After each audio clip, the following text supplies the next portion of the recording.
Guten Morgen, everyone. Happy Saturday, and welcome to Saturday Morning Mapmaking. What's up, Huck? I see you out there. History Eraser button. How's it going?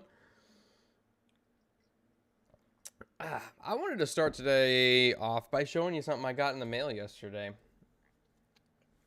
I bought it myself, so it's not like it was a gift from somebody or anything. But this is like one of the coolest things I think I've gotten. Those of you can see it. The Hobbit by J.R.R. Tolkien. You can see it's kind of thin. That's because this, my friends, is a graphic novel. See, look at this artwork. You see the three trolls? Look at that. It is absolutely gorgeous, man.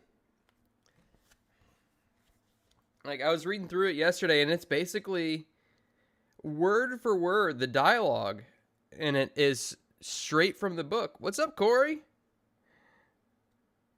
But the art itself is phenomenal. There was one frame that I wanted to pull up here.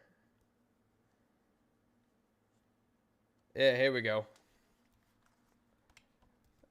Look at that. There's smog burning Lake Town. It's so cool.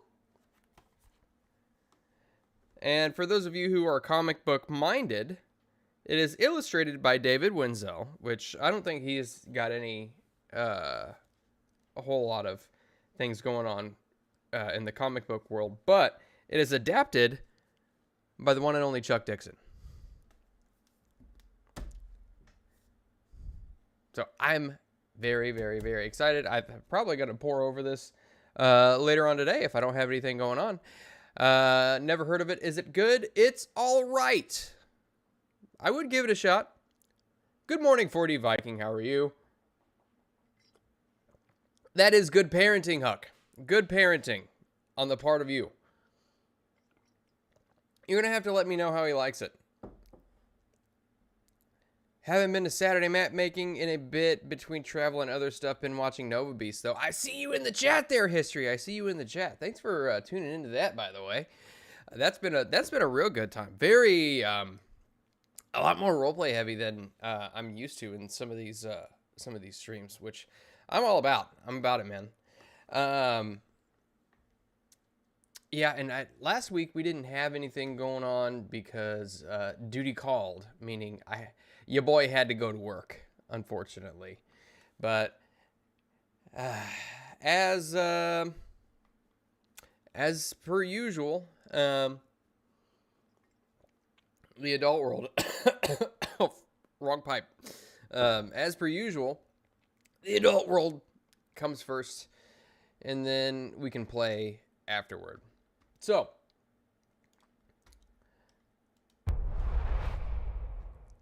he is a teenager. He hates he doesn't like anything. And, I mean, that's fair.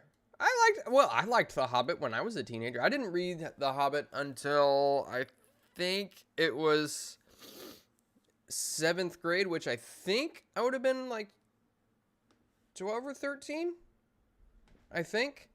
Because I'd seen The Fellowship first. And then I'd learned that, oh, these are books? Oh, okay. And then I had heard that The Hobbit was the first one. And so I read The Hobbit first, and then I read The Lord of the Rings. But anywho, get something else on here other than the sultry sounds of my voice. Good morning, Shadow Warden. How are you? I almost kind of forgot what we were doing here. I think it was just supposed to be like a ghost town. Like an abandoned town? Yeah, because I remember I fought with the roof tiles and stuff for ages. And this one, yeah, and I saved the best for last, clearly.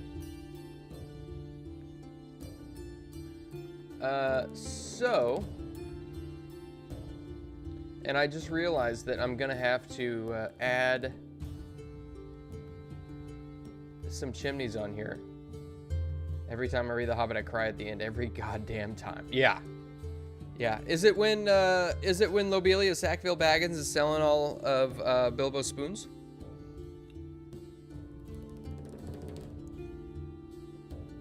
Did I find it jarring at all to go from The Hobbit to Loder reading them right in a sequence? Well, I didn't read them like...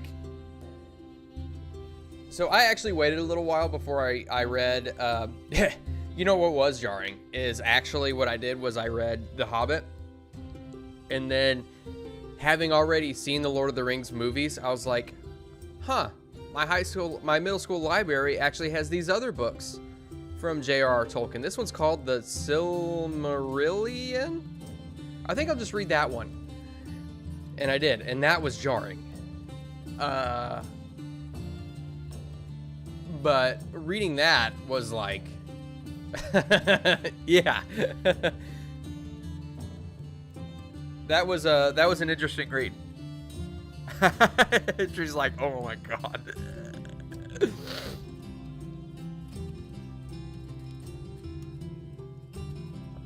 But I'm thinking, you know, eventually it's going to get to the point where if I ever come across like just a bunch of loose money that I can just hang around with, I'm going to buy every edition, because there's this giant tome of Lord of the Rings that I've taken to Florida every time I've gone to Florida, all 2 times so far.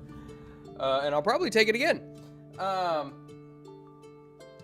And then, let's see, there's another published version on Amazon that's like, it's got Tolkien's original illustrations in it. It's just one big giant hardcover red tome. And it's like $120. And I'm very tempted to get it. But there's other things that I need to get in the meantime. So that's not something I can just spring on. You're in Florida last week? On business, I assume? By the way, are you going to MegaCon history?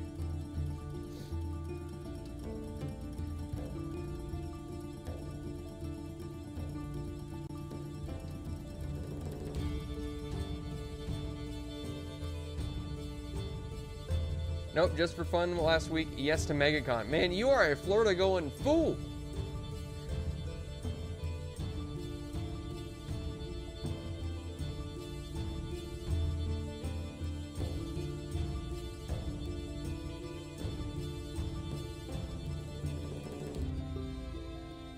Let's see, how are we gonna do this here? So we're gonna have to go right up the middle. Let's see if we can match the angle of this. We are at 357.5. Just a strange little obtuse angle, but we're gonna actually, what I want to do is turn this just a little bit, maybe match the angle. Where's the front door to this house? Right here.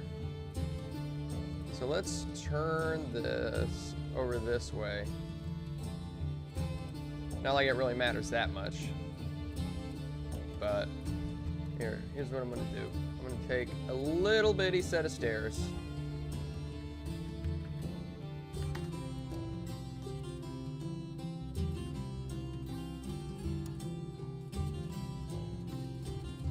Let's see, what kind of set of stairs do we want here?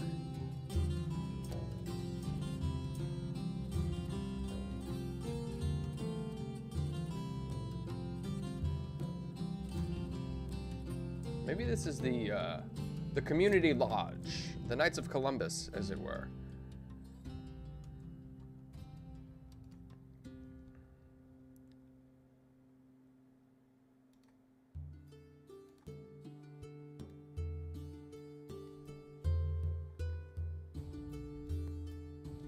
What size is this?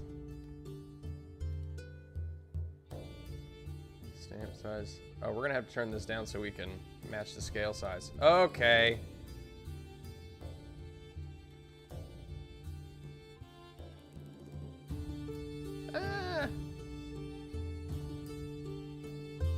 Well, now that's just a little bit too small. All right, let's bring it back up, and we're just gonna take.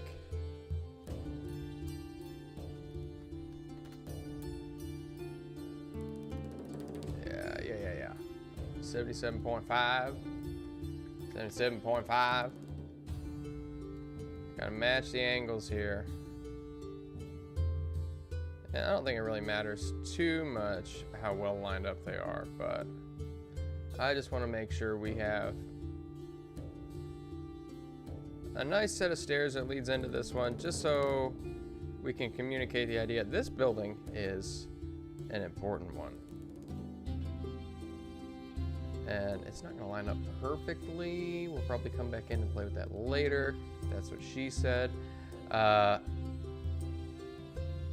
then we're going to need, I'm going to use this line here as kind of the center point because it looks to be right around the center.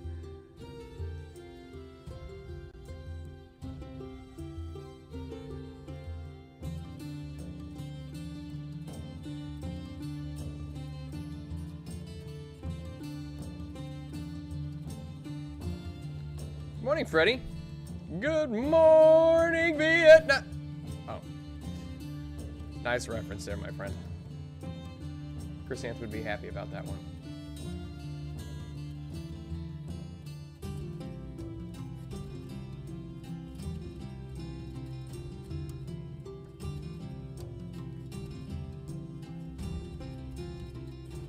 Oh, oh, oh.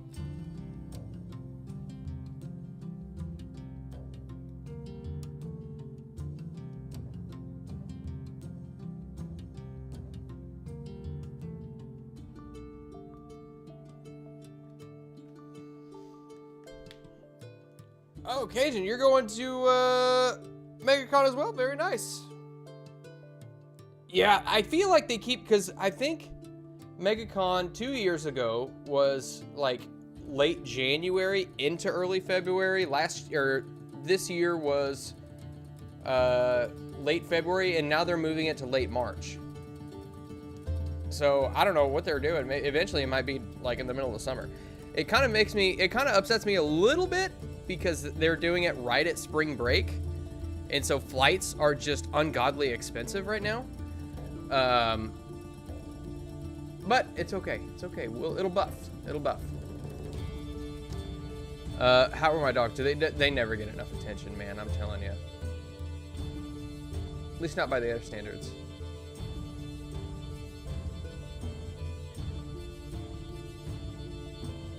I'm guilty of being the kind of dog owner that's just like that lets his dogs go outside instead of taking them for walks. So I'll own that. I'll own that. What layer are we on?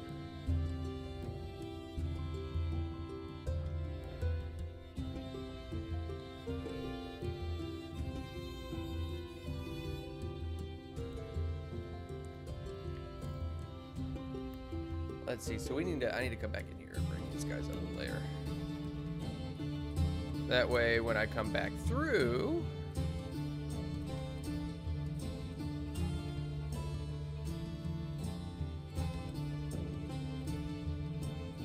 and put them on the 0th layer. Is there one more? No, that's it. Okay. So now I'm going to come back through, come down a layer. And that way we can't see all of the strut tiles. I don't know what you call them.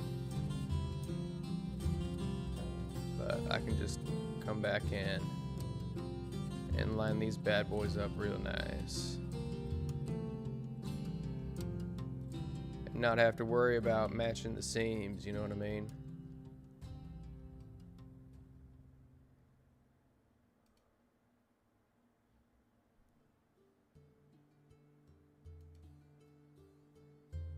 Oh, do we gotta come down a layer again? Looks like we do. Go down to the negative layer. Oh, dagnabbit. That means I'm gonna have to bring all these up a layer again. Bring these up a layer. Dagnabbit, you.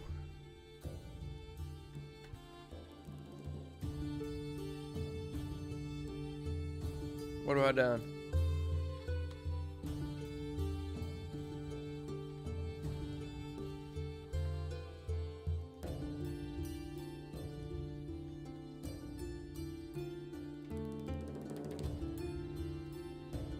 The intricacies of map making. Apparently there's a 2.0 version of Incarnate coming out here in a couple of weeks, 16 days to be precise. So we'll see how that goes. Apparently there's going to be a lot more assets and things of the sort.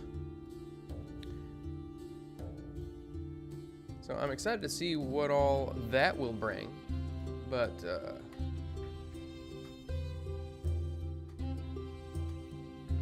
all right, this, I'm gonna change this up just a tad, maybe see if we can't I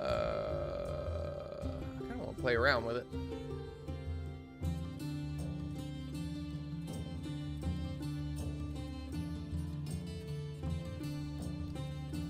Here, we're not necessarily abiding by all of the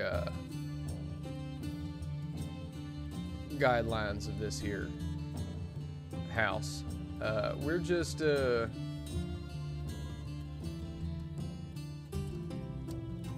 being inspired by it.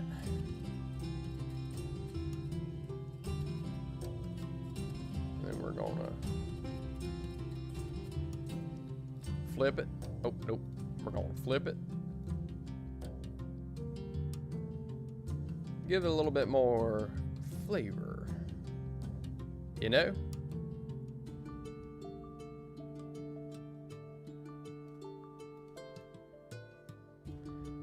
All right.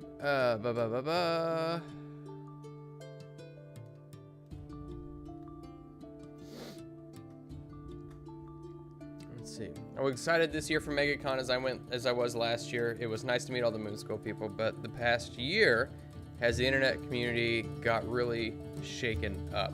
Well, I mean, you know, everything happens. We're still the same people, you know. I don't know who all's gonna be there. I don't think Arudai's gonna be there, because I think he's got other obligations he has to attend to. I mean, Nomi, Sevi, Smoo, and I will definitely be there, along with all the GCA guys, and gals, and obviously all the G&G peeps. I don't know if JJ's gonna be. I talked to JJ about it, and I think what JJ is gonna do is he's gonna save up for like Gen Con or something like that, maybe PAX, something that's a little bit more tabletop oriented. And to be honest, like, the only reason I'm going is because people were so generous in order to be able to fund that. Now, of course, I had to eat dollops of mayonnaise off the spoon to do it, but, you know, Nomi was just like, oh, hey, speak of the devil, Nomi, how's it going? Nomi was just like, oh yeah, come on my stream, we'll make sure that you can go. And so I did, and everybody was like very, very, very generous. So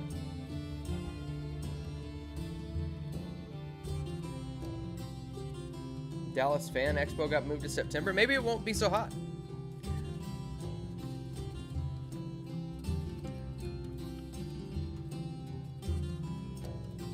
Is it worth playing D&D anymore, or did WotC ruin the game forever?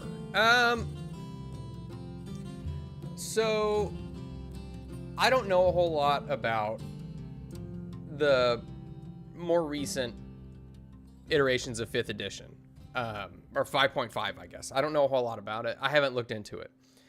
What I do know is that since I started, it is 100% who you play with. As far as that's concerned, because you can make any TTRPG fun, really. But I mean, I've played in a dozen different systems now since I started this whole thing, back in the days of Junkyard Heroes. And what I will say is there are a ton of different games to suit your needs. So like, you know, JJ's actually talking about getting Draw Steel now, which, if anybody knows who Matt Colville is, he made Draw Steel, and apparently that's pretty good. There's Call of Cthulhu, which I've been playing for a long time. Still have a hard time grasping all the rules, but you know. The One Ring, Pathfinder, all of the Year Zero systems, Morkborg, you know, the list goes on. But D&D is, what I will say about D&D is this. It, at least in 5th edition, it did a great job of blending the narrative and the tactical. And to my understanding, and one of the main complaints I had, you know, a couple of years into playing D&D and I started running games and stuff like that, one of the main complaints that I had was that there weren't a whole lot of tools for the Dungeon Master. And so it was all, like, all of the new material was all for, like, so much of it was for the players, which I get it. I get it.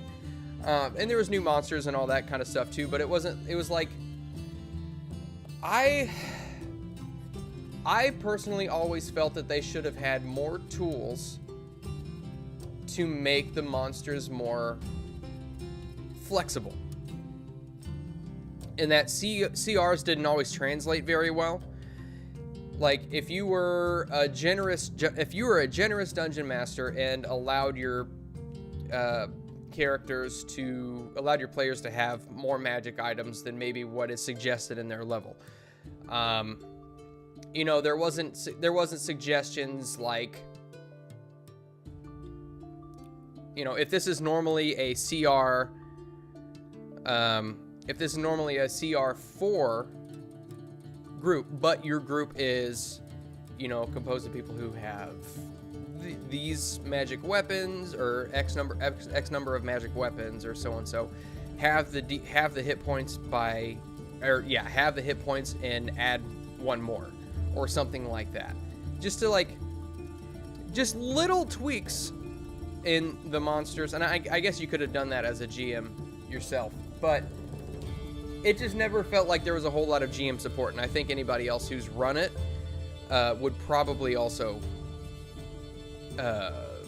would agree with that. I tell people, don't worry about if it's D&D or some other game. With good people and a GM who knows the system, it'll be good. Yeah, I can agree with that.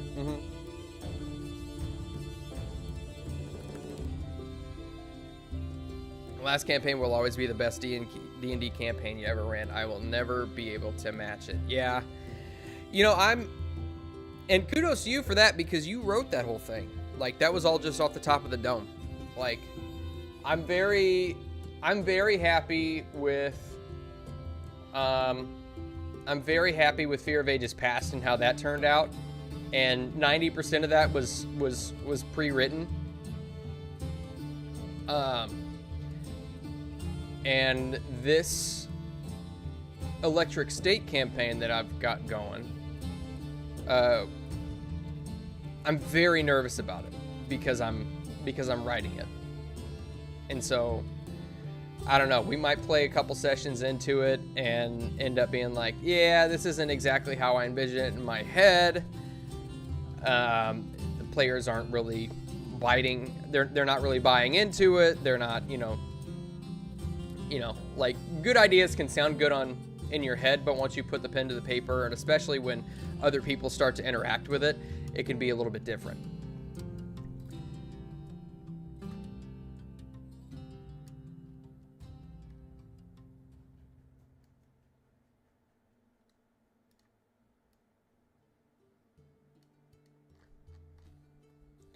All right, let's see.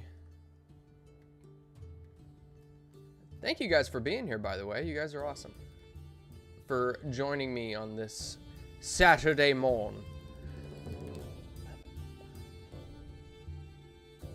Okay, so we need to go up to...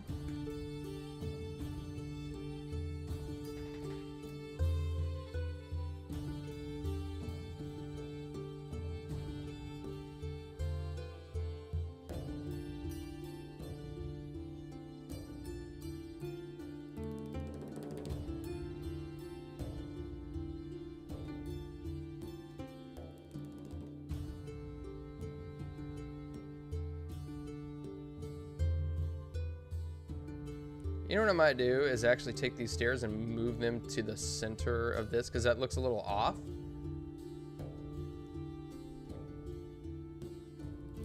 Thank you for finally showing up. Wow. I'm only on here because there's nothing else. Well, I'm glad to hear. I'm happy with your vote of confidence. Fantastic. Thank you.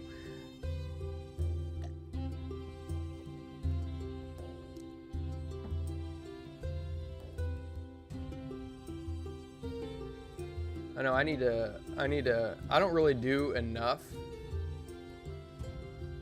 as it pertains to, you know, the YouTube channel and stuff like that. And that's, you know, not making excuses or anything, but I've been so freaking engrossed in Masks of Nyarlathotep that I've not really had much time to do anything else.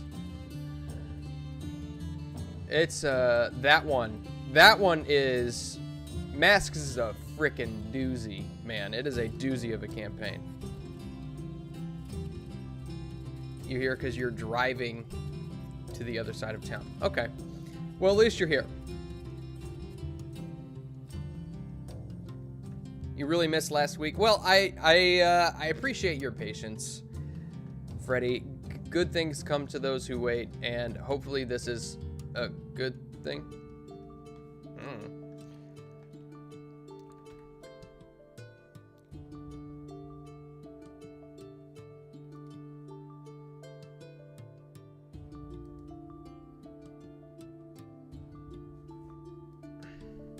Oh, that needs to be moved. Gotta even it up, baby.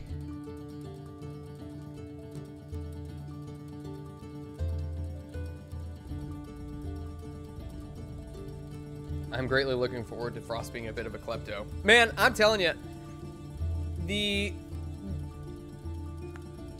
Masks is, I'm not gonna give away too much. I will say that for the 2018 version, they toned it down. At least to my understanding, they toned down the lethality of it. So, just so you know, you're not constantly having to make characters, you know, due to untimely demise. But I'll tell you, it is a whole other beast.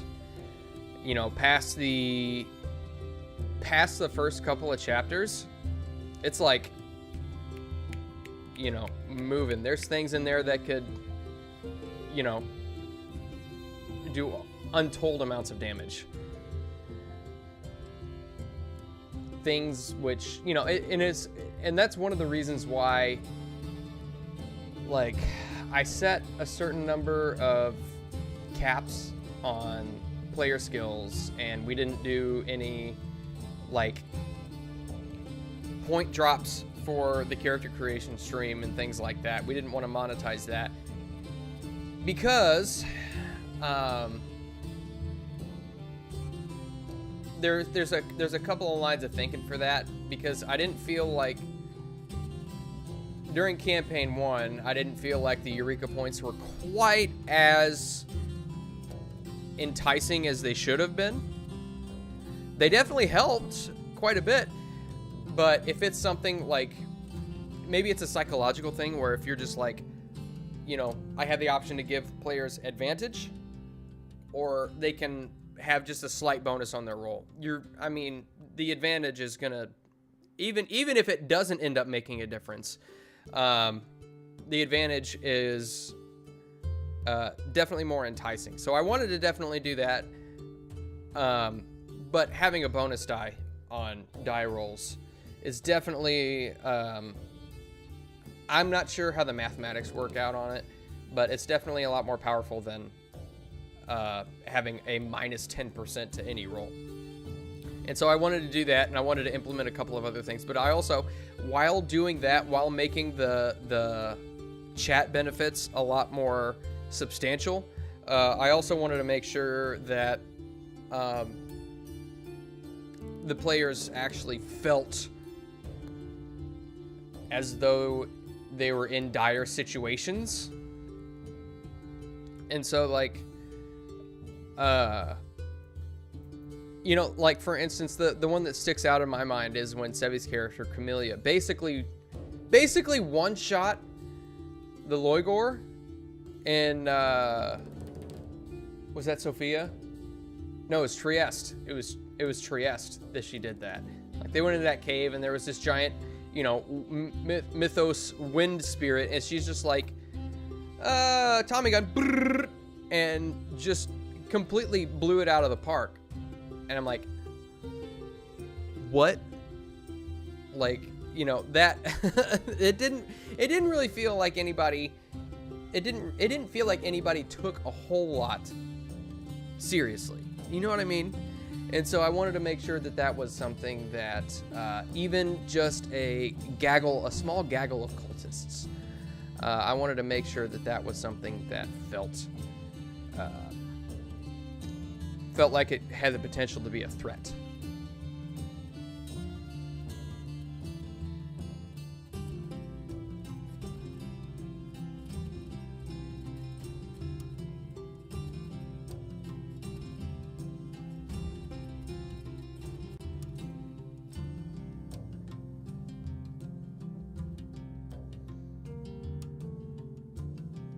Or when she took out the Two-Face changing assassins in Paris in one round. Yeah. Yeah, exactly. That's why, like, I didn't want to get frustrated. But, like, I did. I'm like, this is supposed to be difficult for you guys, and it's not.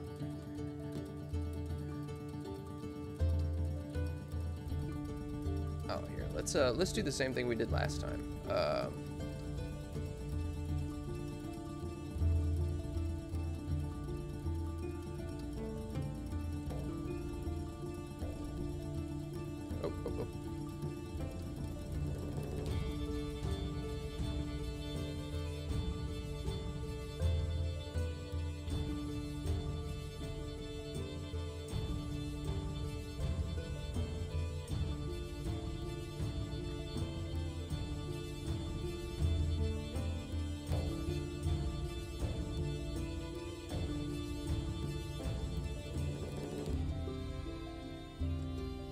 Actually, let's bring this up.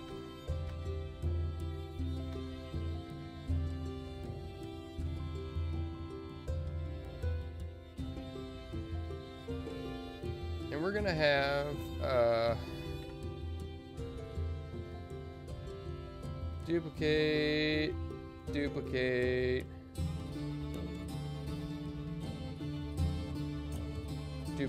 Okay, so we're actually gonna have let's see. Let's take this one. We are going to flip. Yeah, it's tough to see exactly what it is I'm doing here. Oh.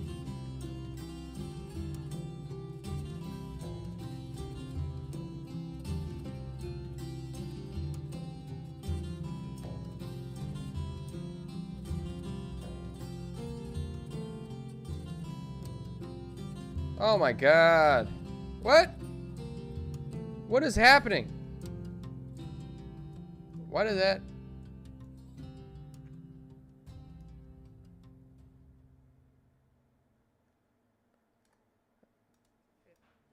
Thank you for letting me select that.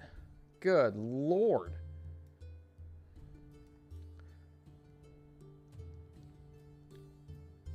I just want to have like a little tower deal. That's all.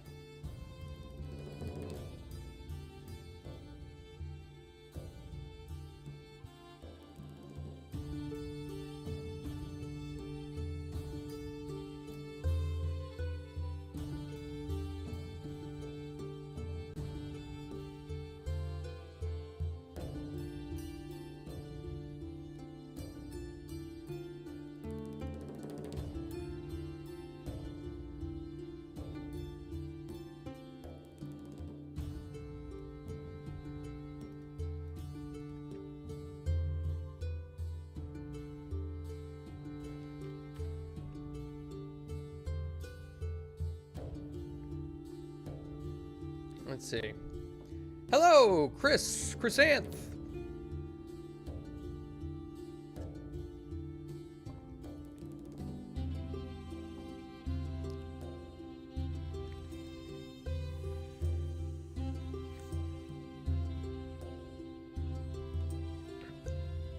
See, just the earlier mention of different dice changes got me thinking about Suede and its success baseline.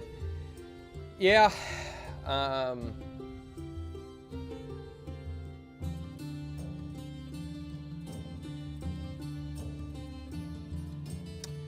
Let's see. Let's see. I was not too much of a fan of what I read about the way COC handles automatic fire.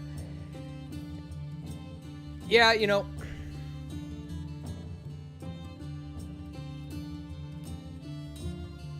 I think typically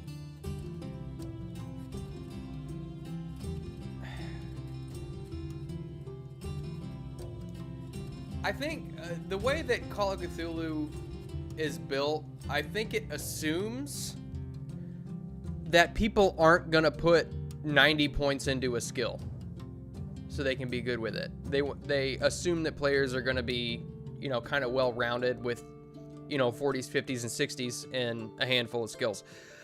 But that's not the case. I mean, you know, and when you roll like I do, which is terribly, it makes it that much more difficult. When you, it's a combination of multiple factors. Like a regular success, you're gonna get that. Like, say she had she had an automatic, or I think it was a submachine gun skill of 90, if I remember correctly. So she's got to roll above a 45 just to get a regular success, right? She's going to get that about 50% of the time. The rest of the time, she's going to hit with all of her shots. And if I remember correctly, if you get a hard success, then you hit with all your shots. And each bullet does a D10 worth of damage, so it's like, you know, a volley is 9.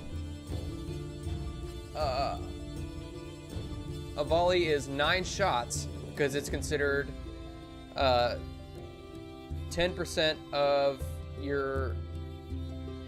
Yeah, it's your total skill divided by 10 is the total number of shots that you can take in a volley, and you can take as many volleys as you want.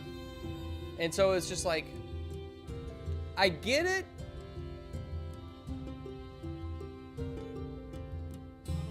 The first, I don't know how you can handle it any better, honestly. Like I could sit there and think about it, but honestly, I think that it's one of those things where if I were to go in and make changes that I thought were fair, players would look at that as me nerfing the system. And that's not necessarily something that, like, players don't want you to nerf the system, right? It's just, yeah, they don't want that.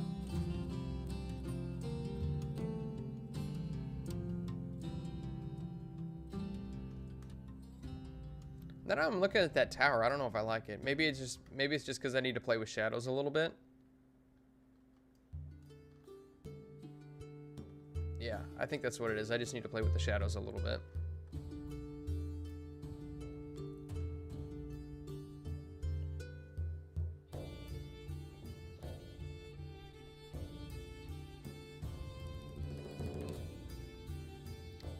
Okay.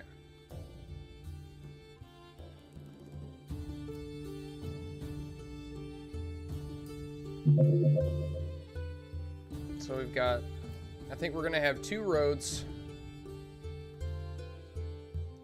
and they're gonna be more of the cobblestone variety.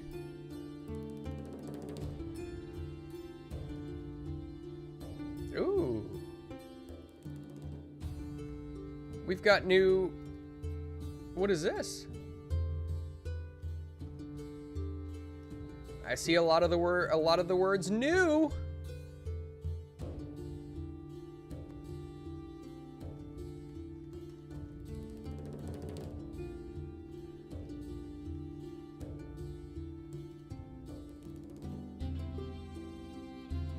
Oh, wow. That looks wild. There's some new stuff in here. Okay. This is regional, so it's going to be a little bit small for what I need, but it's cool to know that they've got some. Whoa! Look at all this. Oh, I see what they're doing.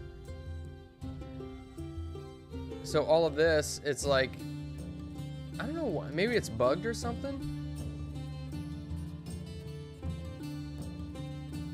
Or maybe they're just making little changes in preparation for the update, because I don't know if the text might be a little bit small, but there's all of these different categories that have the word new next to them, but in parentheses it says 0, as if there are 0 assets to it. Oh, that's cool. I got new castle stuff. I'm into that. Okay, so we're just gonna go to the big overall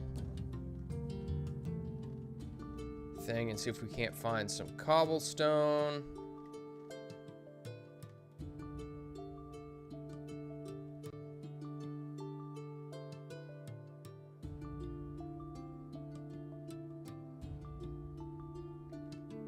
Let's see, I wonder.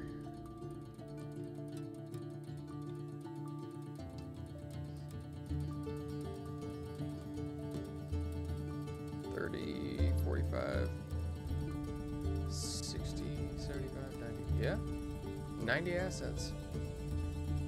That's 90. Huh.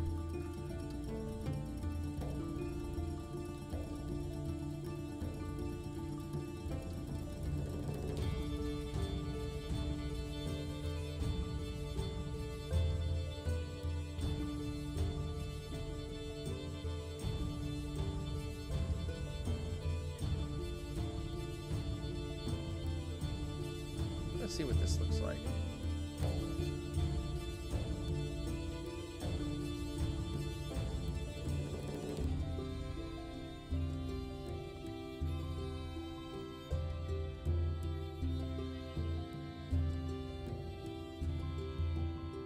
That might serve as a decent base layer. It's kind of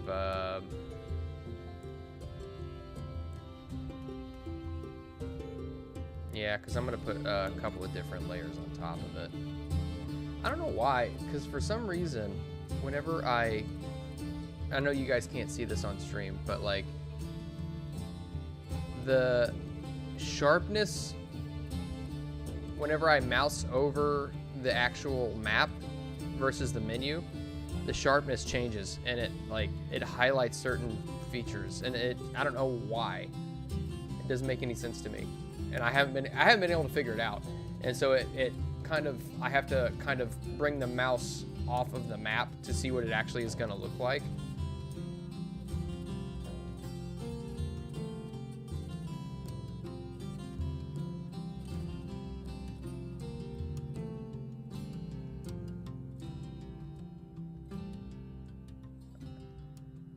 And I wonder if that has to do with my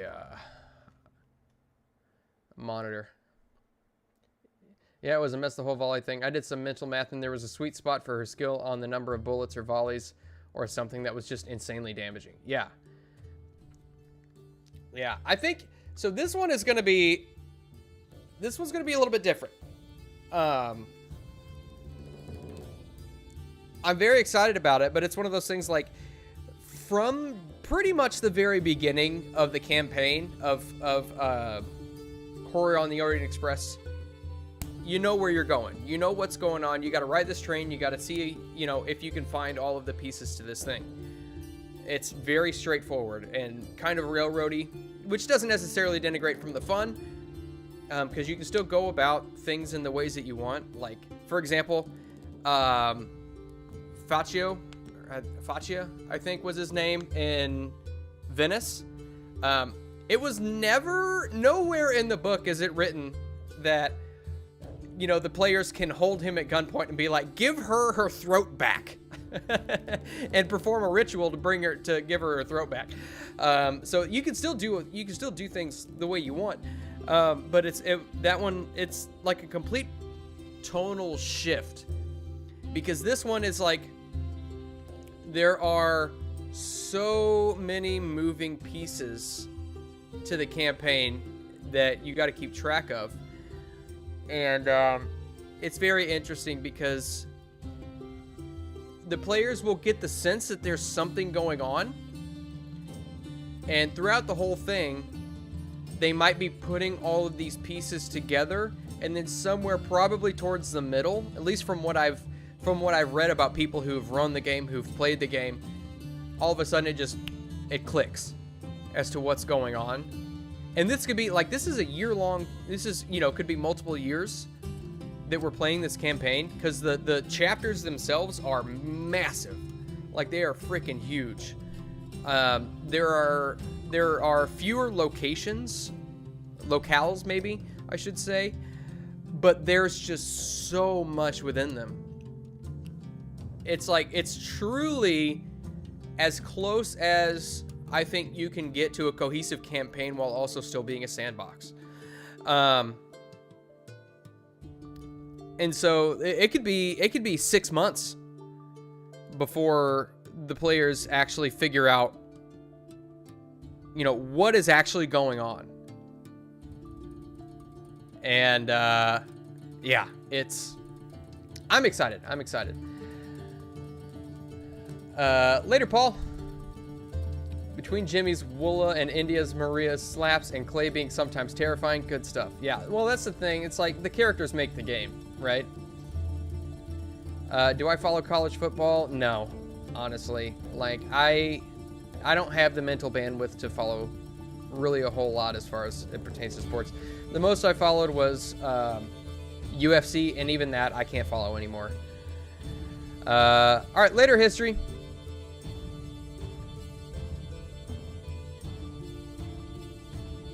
Very zoomy. Woof. That little kitty.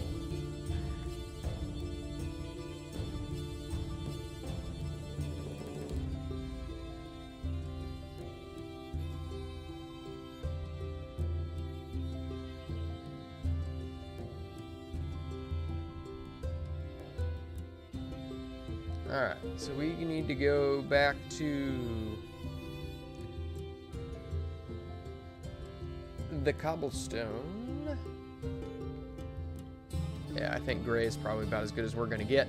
But I tell you what, I need to go and grab some more coffee because my throat's getting dry. I will be right back.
right. I appreciate your all's patience.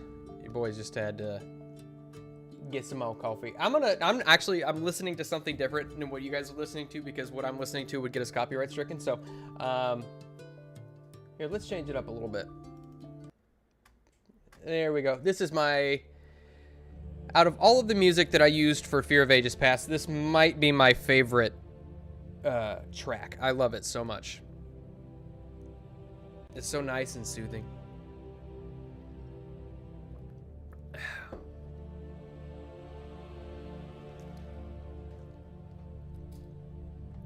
Let me see. Where's the texture size here? Advanced setting, texture scale. Oh yeah, we want that to be kind of small. Brush size.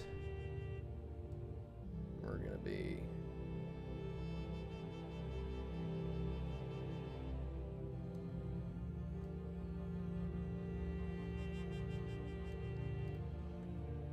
Yeah, there's definitely gonna be.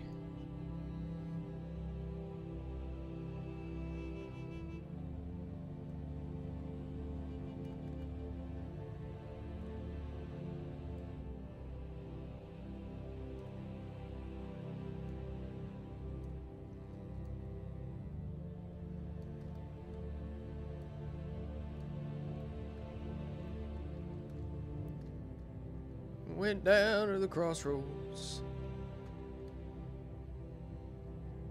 Chat layer test. Oh.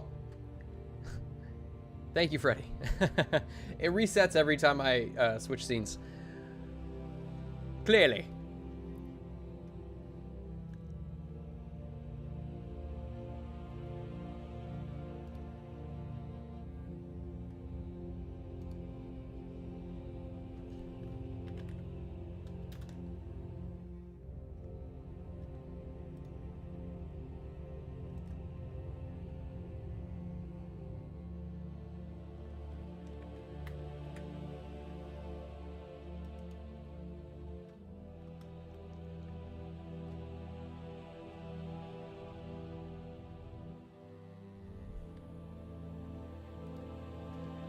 Actually, I want to put that back here. This is probably where the aminals would be. Out back.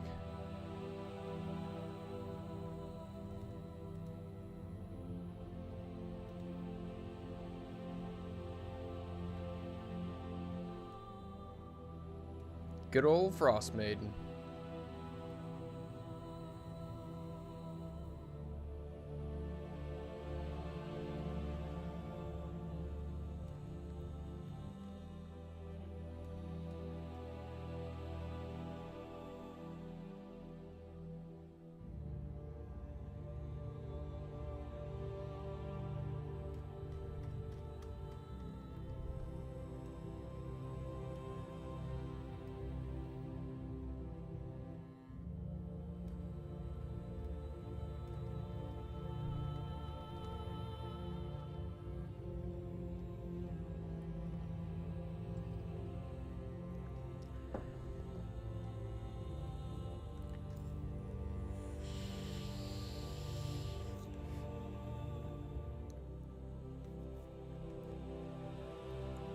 Yeah, I know. Frost Maiden was a good old time.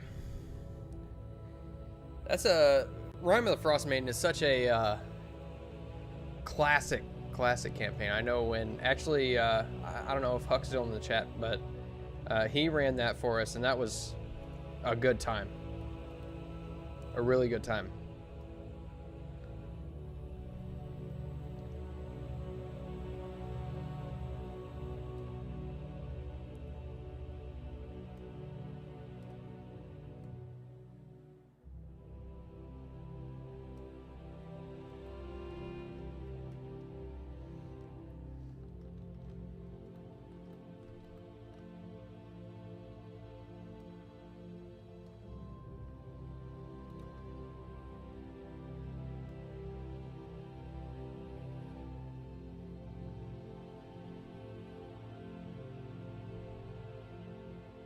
Oh, shoot.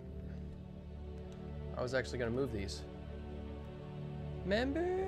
I member.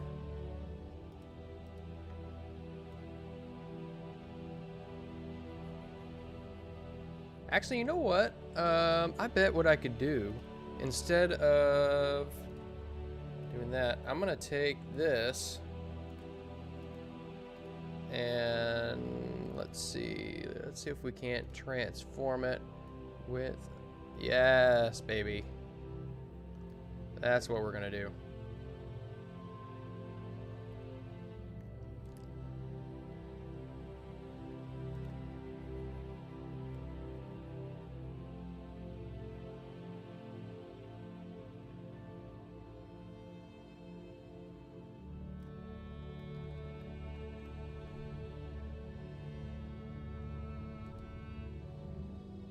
And then I think we might do the same thing for this building.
Let's see.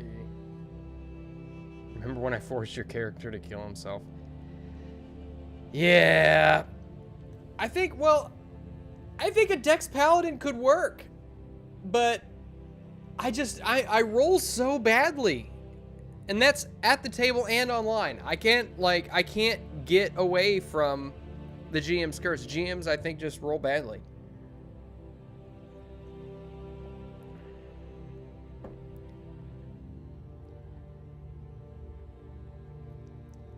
I really wanted to make that Dex Paladin work, because I think that would have been so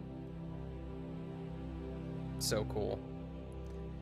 But unfortunately, you can't. I mean, I'm sure there's ways you could cheese it to get your Dex AC up as high as you could get it with, say, like plate armor. But I'm not a min-maxer, you know. I would rather... like, I get attached to my characters. I don't get too attached to my characters. Like, I'm not gonna be the kind of person that feels like he loses the game because his character dies. And so you get overprotective of your character. Like, welcome to Icewind Dale, bitch. Yeah.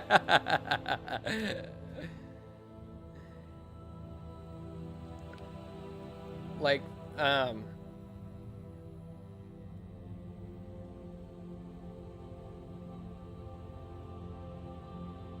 yeah, I don't know. I get why some people feel very protective of their characters. That's just not, like, I'm not the kind of person that wants to spend the time to deal as much damage as possible. And find ways to thwart the DM. Like, I get why people are like that. Like, maybe it's because I am a GM more often than I am a player. Well, I don't know about anymore. But hey, JT, what's going on, dude? But like, being a GM, I know, like, you can tell the difference between somebody being inventive and somebody just trying to, you know, screw with you as a GM and, like, thwart what you're doing. And I've never been that kind of person to want to do that, so I don't even know where I was going with that.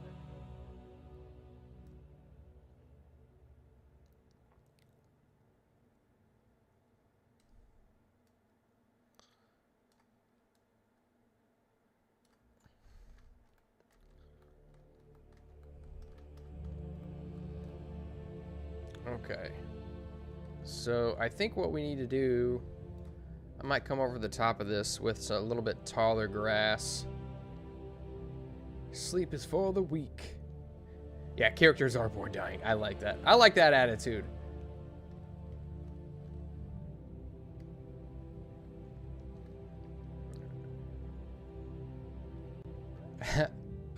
Apparently, so yeah, typing. Yeah, I'm more of the is this possible type. My character who dies Crimson Throne campaign is very, she's gonna die. I like that. I like that though. It's like, you know, Jellybean was like, ooh, a giant crystal that was surrounded by slats? Yeah, let's touch it. So I get it.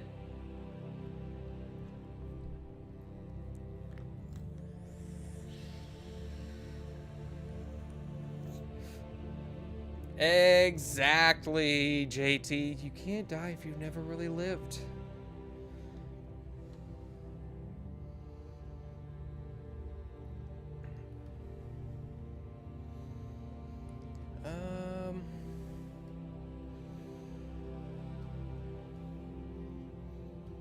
I need some...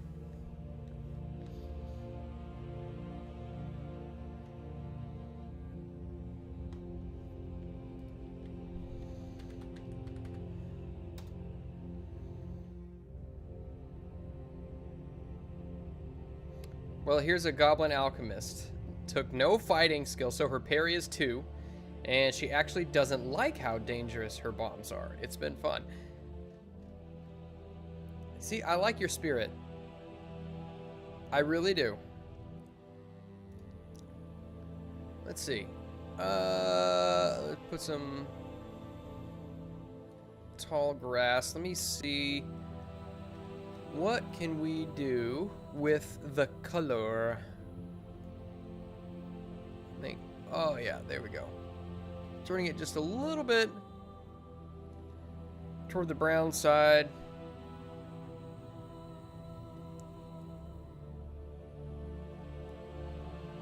Let's see how that works.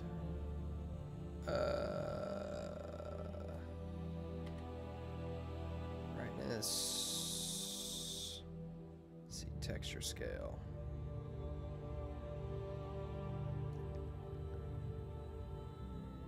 I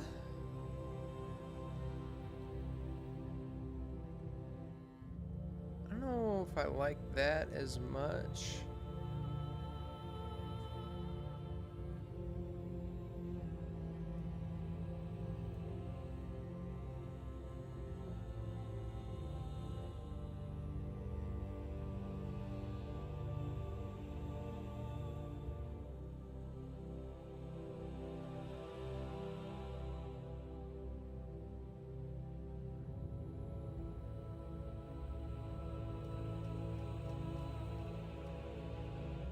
Okay, so let me try this.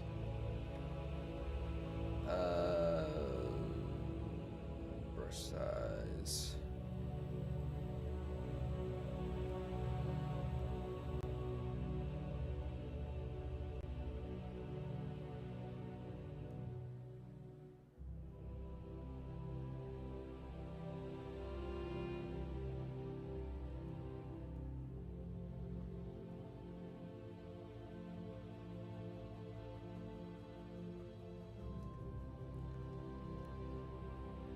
See if I can load this at a little bit higher resolution and see how it looks, because that is a little bit low resolution.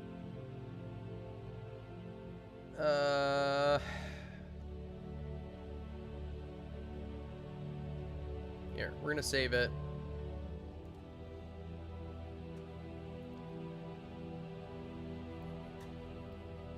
We're we're gonna go back to maps. We're gonna open at, let's open it at 3K.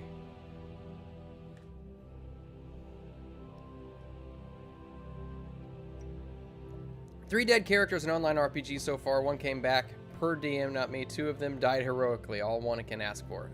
That's the way to look at it, man. I love that.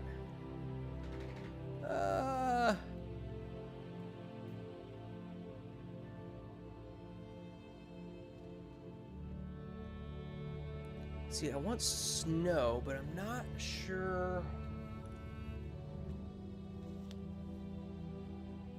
I'm not sure I'm a fan of how that sits on the ground there, on that grass texture. So, what's up, Nagranol? How's it going, buddy? I mean, so in the last Call of Cthulhu campaign, your character died mentally, just right at the very end.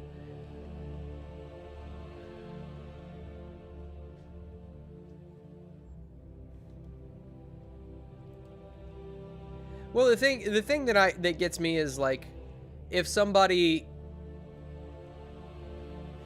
gets upset if something bad happens to their character, that's what drives me up a wall.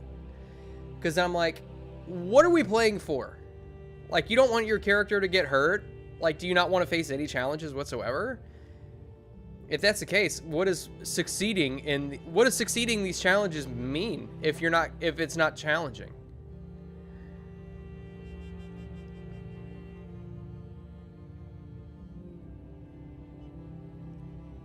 Because, you know, it occurs to me that most of us live lives in the mundane. And I don't know, man. Oh, that's not what I'm looking for.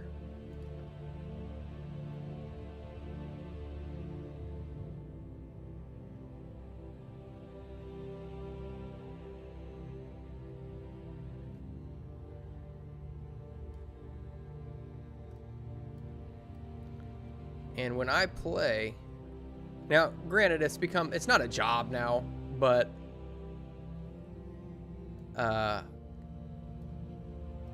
it has become more stressful, admittedly, because now we have deadlines and things, and I got to make sure that, well, we got to have more content up, and we got to have this, and we got to have that. And so it does get stressful from time to time, admittedly. But even still, like, I still get, you know, that whole, there's still the escapism aspect, you know?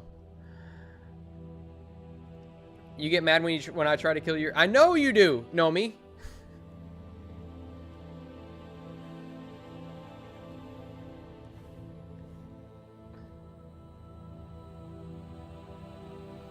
Yeah, Walter was mostly unscathed. Yeah.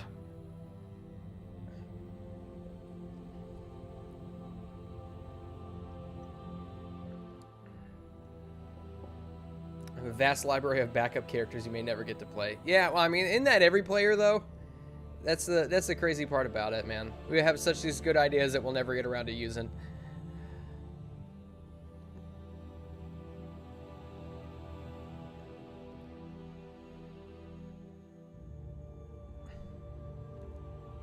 But it was a walk in the park compared to Jimmy. Yeah.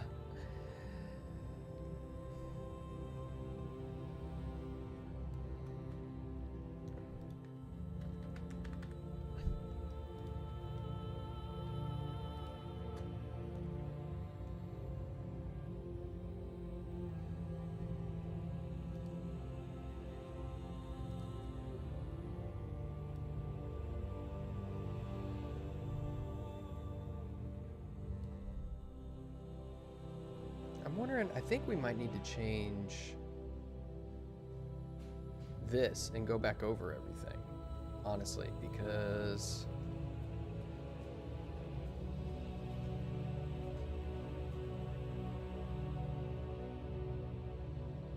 make it seem a little bit more dead, because it is winter after all.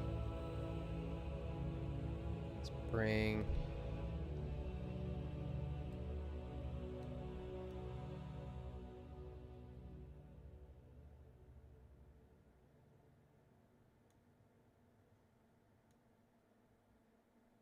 Is that too brown? It does make it look a little bit like dirt, but we're still getting the idea here.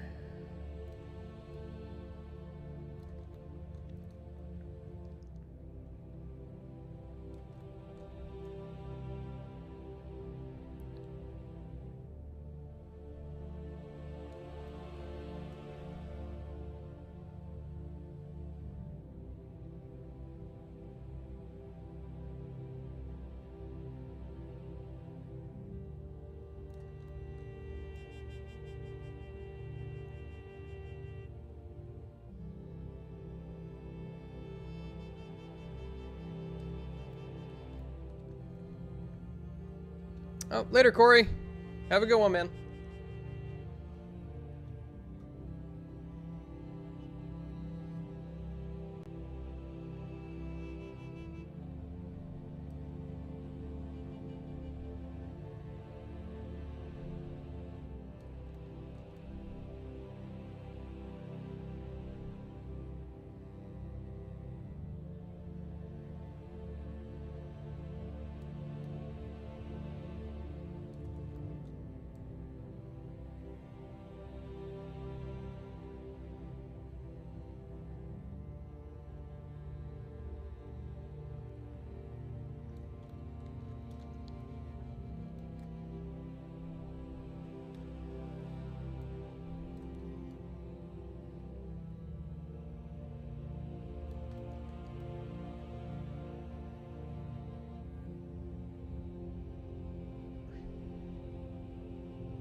You're not qualified because you don't play on stream? That's BS, man.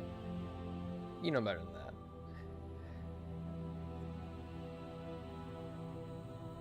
You don't have to play on stream.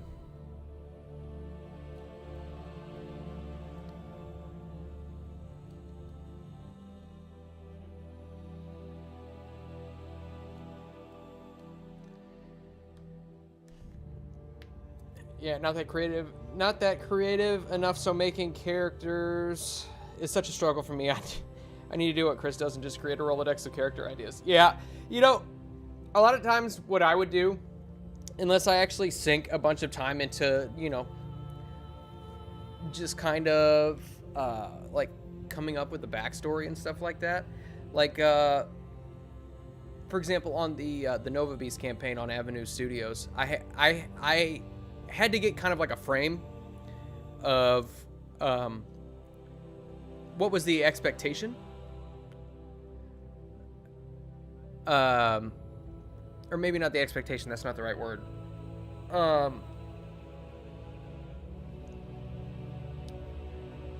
I'm trying to think of how to phrase this. Like, I got an outline of the world and the stuff that was going on in it, and I wrote a big long backstory that was tied to it. And I say a big long back, it was like 3 pages, 3 Google Doc pages.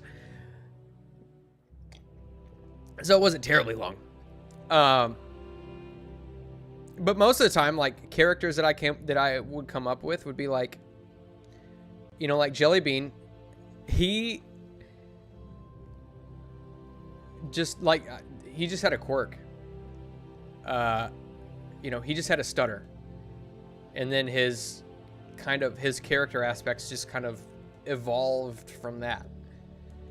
You know, I don't really know half the characters that I make. I don't really know who they are until I am, you know, really into playing them.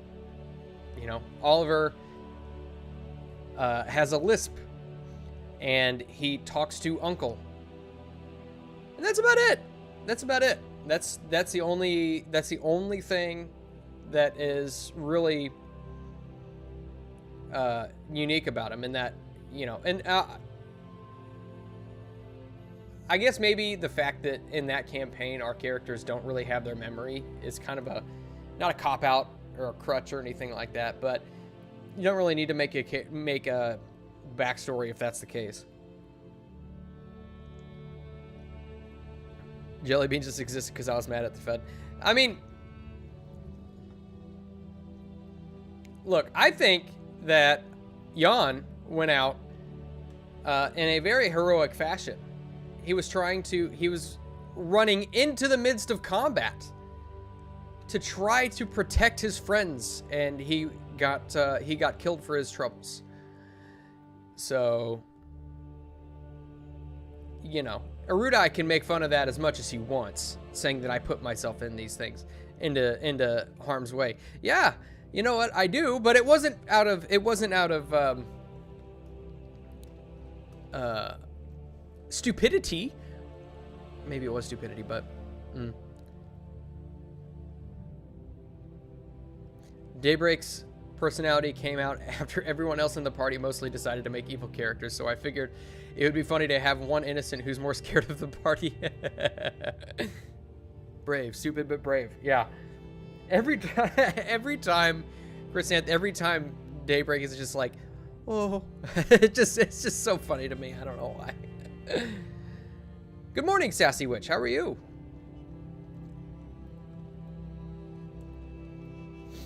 Okay, so I think what we want to do here, I'm gonna do the snow layer.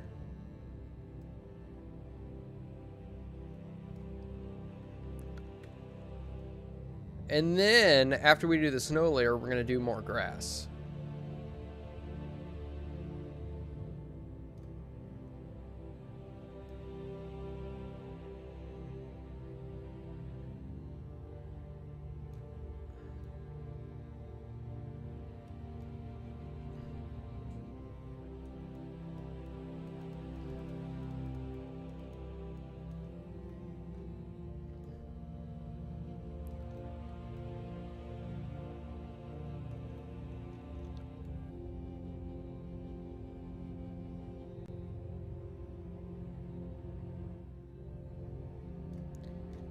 Get on top of this real quick.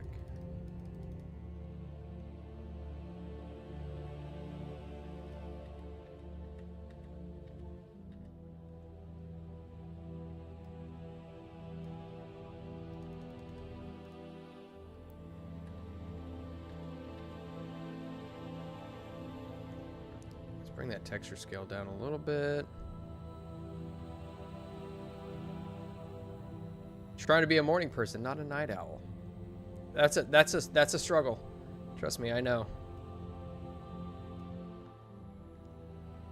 Brush size, we're gonna bring it down to about here.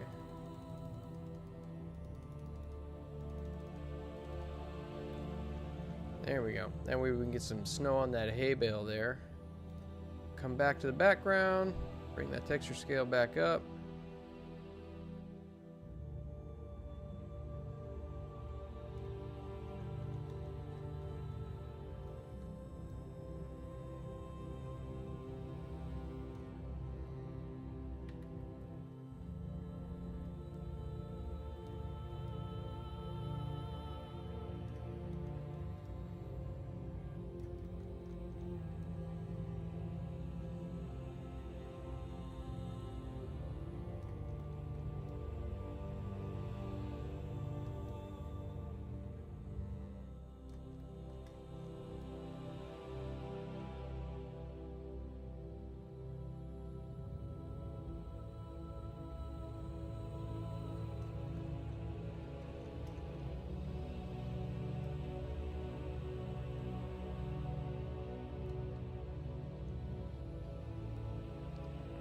Might be little smatterings of snow on the roads, but in my mind, the road would be relatively clear, not because somebody comes and clears it, but because the sun kind of just bakes the cobblestones, and so the snow just kind of melts off of it. But I think I'll put some on there.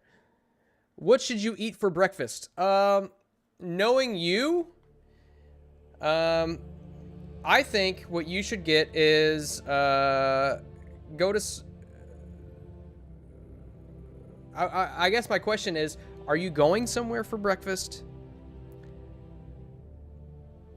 And if it's just like you're on the road right now, and I've got a couple of things. Okay, if you're just on the road right now, and you're just needing to stop and get something, go to Sonic and get the ultimate. I forget what it's called. It's just the breakfast burrito that's got all the meat in it. Just like the 17 different kinds of meat. Go get that. That one's really good. If you're stopping somewhere like at a diner. If you're stopping somewhere at a diner, you're definitely going to want to go. I'm not a huge like sweets for breakfast kind of guy. Don't get me wrong. I love pancakes and waffles, but I'm all about give me that hearty, savory, meaty goodness. So like 4 eggs minimum.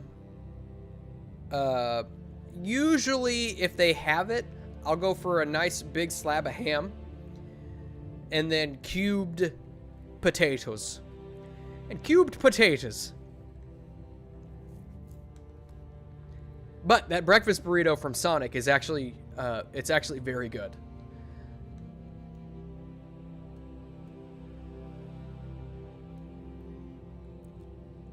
Potatoes.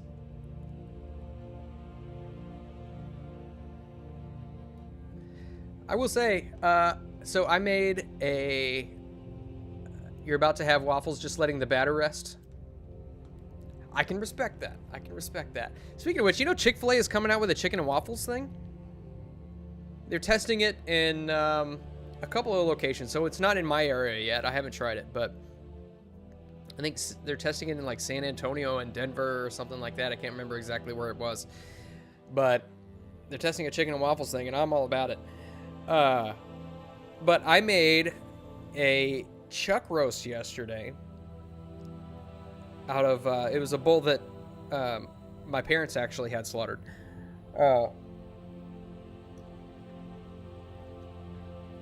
Does it you get the mention of potatoes? Potatoes!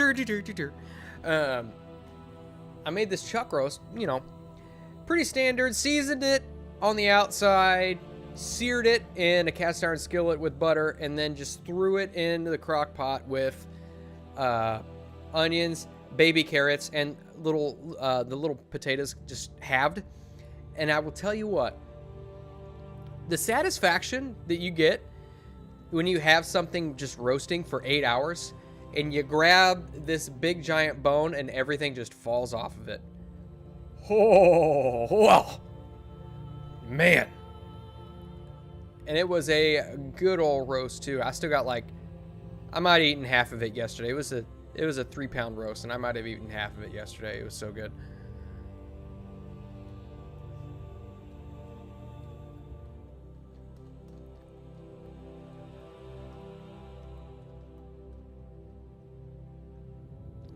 I have chicken cacciatore, so I will heat that and not eat it around the kitten. He is a damned dirty food thief. Sounds about right. Yep. Does a jig at the mention of potatoes? I can't get over that. That's so funny. I was gonna make a couple ham, egg, and Swiss, but there's no ham left. Oh. Do you have any bacon? A Canadian bacon, which is basically ham.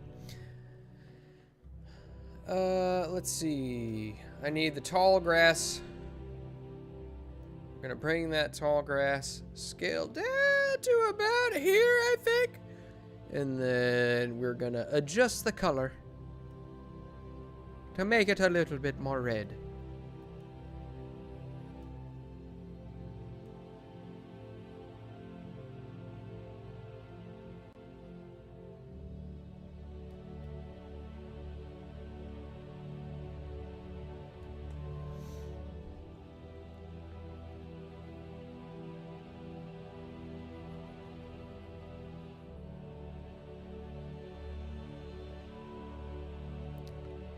Let's see.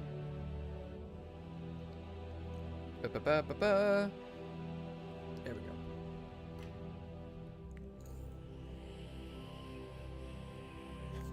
You gonna roast this bone? Are you making bone broth? Yeah.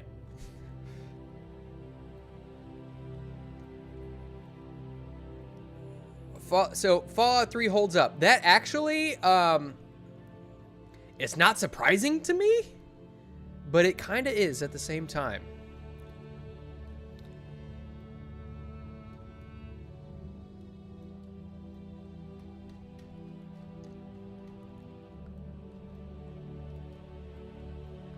See, I'm not sure.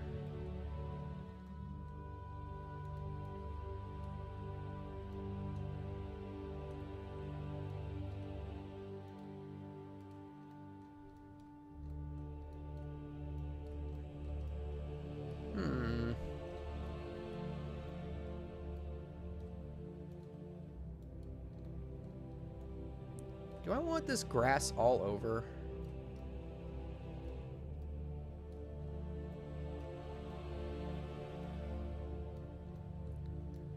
I mean, it would make sense. You got little sprigs of grass growing up everywhere.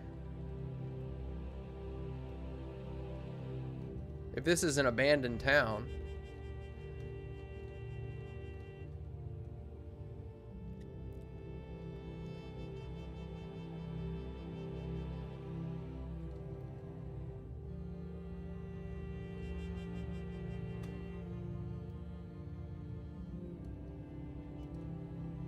Chrysanth, please make a video of Kitty eating a french fry, please. I would second that.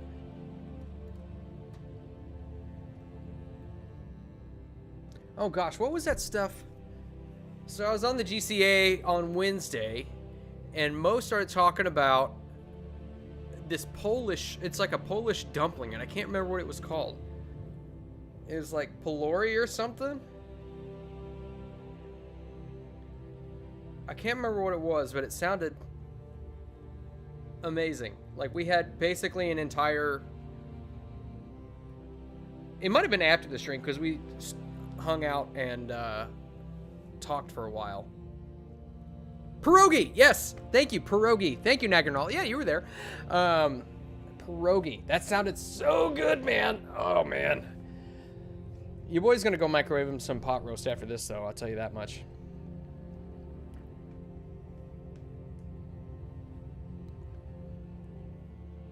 I'm scared of Kitty. I should just spam your DMs with pictures of him.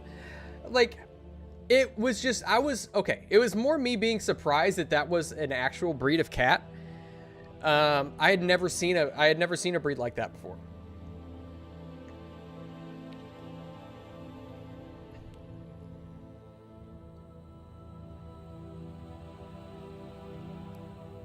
Spaetzels? Where's Spaetzels?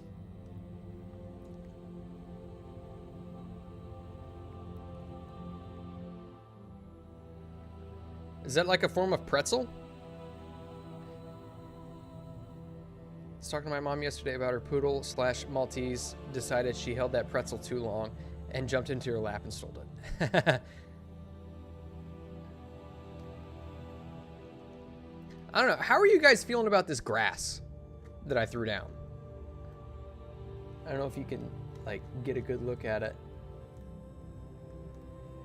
I don't know. It's just not really, maybe the texture is still too big and I need to bring it down a little bit. The texture size.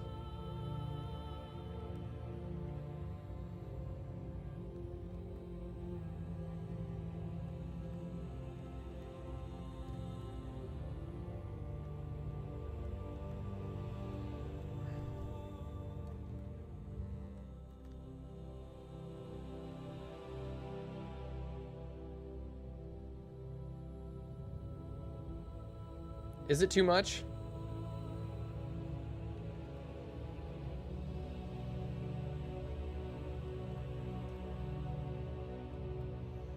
I tend to agree.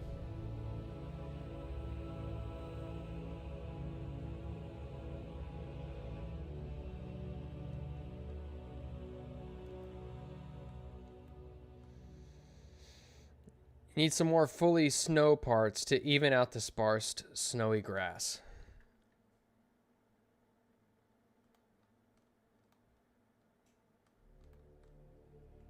Okay, so let's go.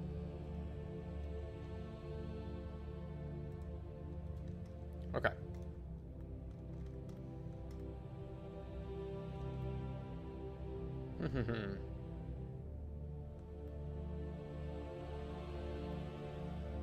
Okay.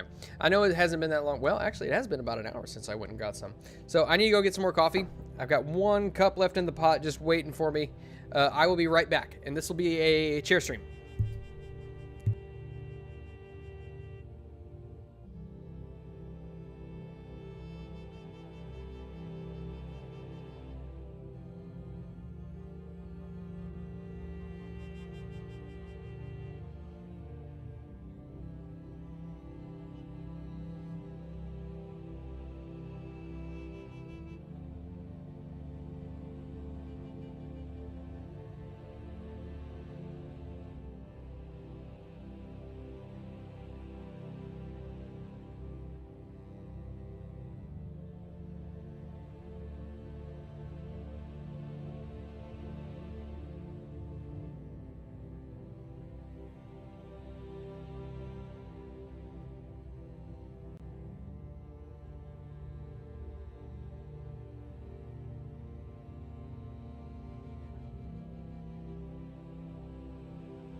All hail the one who holds the butt of humanity. It's the smell of 1,000 butts. Okay. So, see, the thing...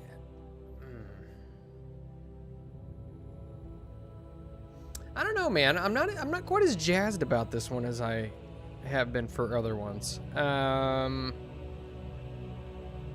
Yes, cheers in the chat. Cheers in the chat, please.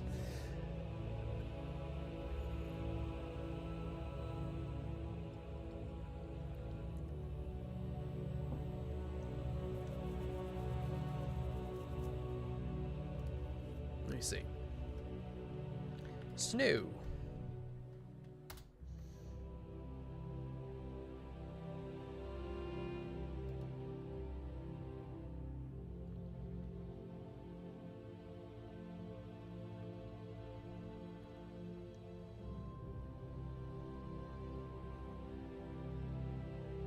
You've been working on 3D character animation? Yeah, I told you that I played your game. Night, what was it? It was Night Watchman of is it just Night Watchman of Rome? Is that what it's called? Or Night Watchman of Ah, man, my memory's so freaking bad. see. What does this do?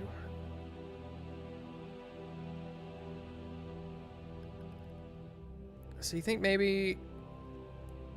Would it work better if I just had...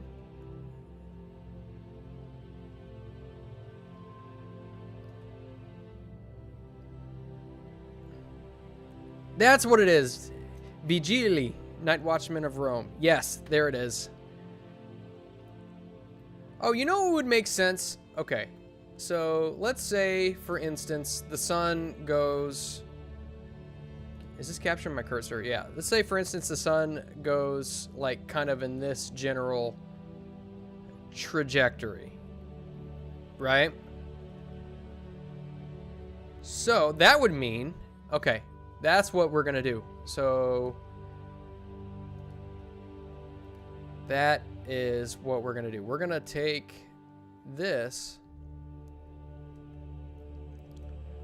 and just put some little heavier bits of snow kind of on the sides that the sun never actually gets to. So like between that, we're going to be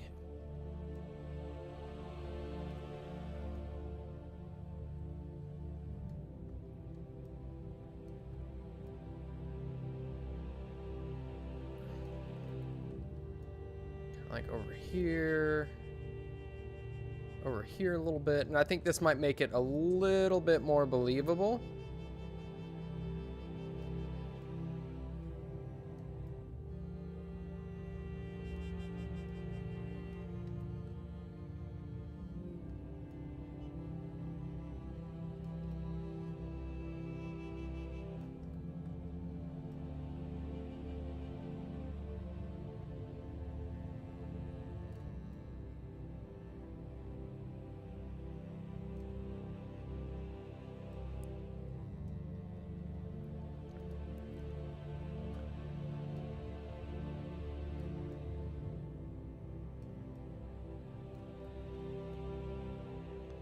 It's kind of a bigger tower, so I'm sure that would be casting a shadow kind of all along there, and then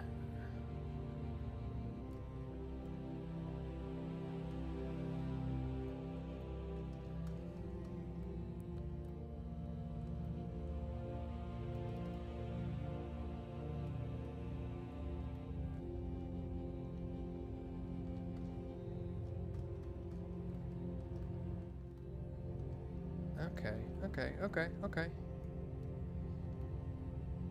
Yeah. And here we need to come over the top with...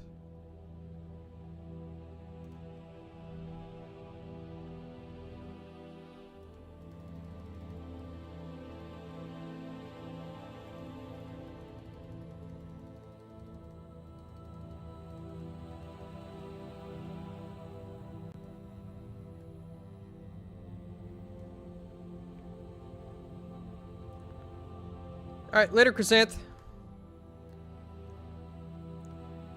Have a good day.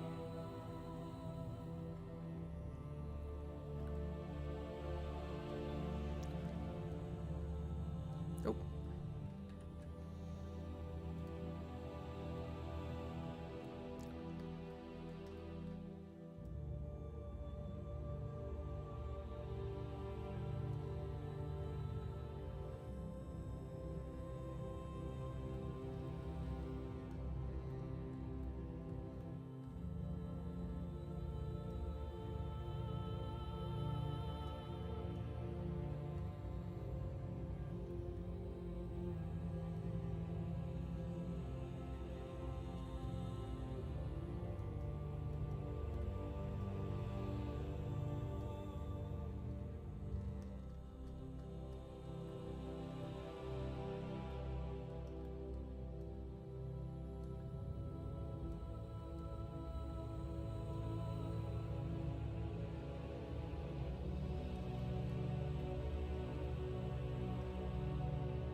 Throw some chimneys on here too.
Let's throw... Actually, let's do this. We're gonna take this.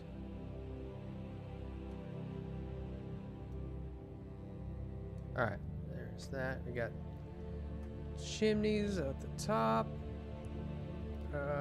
Let's see. We're gonna have probably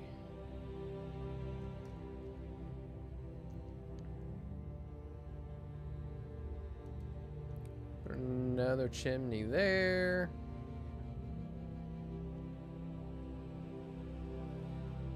I'm gonna have a chimney there. Let's do...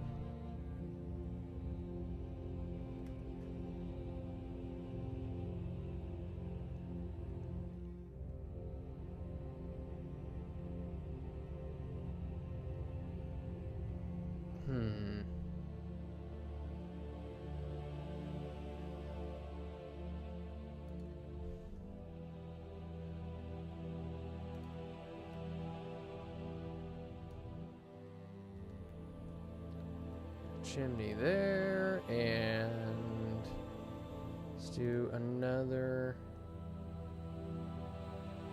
couple of chimneys over here. Maybe this is the kitchen.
Thank you, Huck.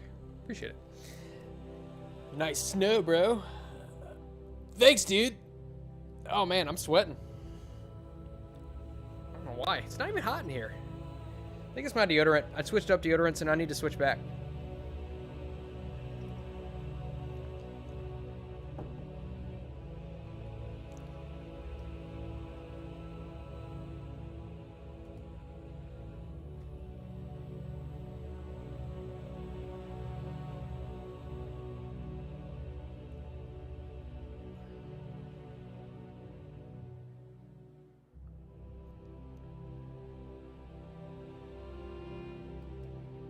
I think it makes sense that they would be pretty close. Then we can put just like a little wood stack out. Maybe there's a door out here.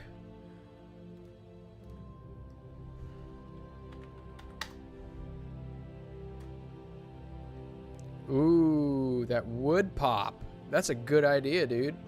Good idea. Oh, look, they put new tables and desks and stuff in here. That's good. That'll be handy for later on.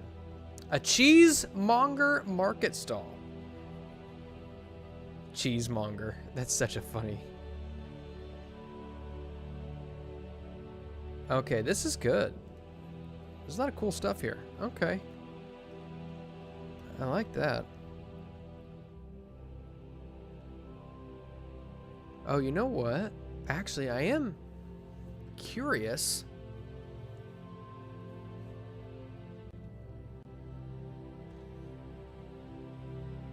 We're gonna have to take a field trip over to the sci-fi side, guys, because I'm curious as to what if they put anything new in there.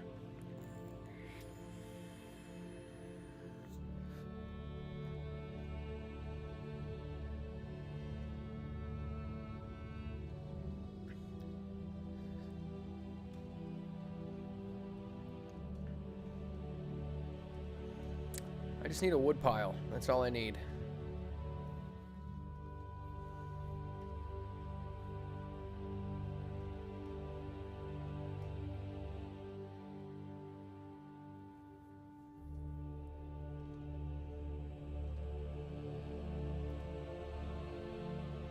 Sure, we'll just put a bundle of sticks. How's that?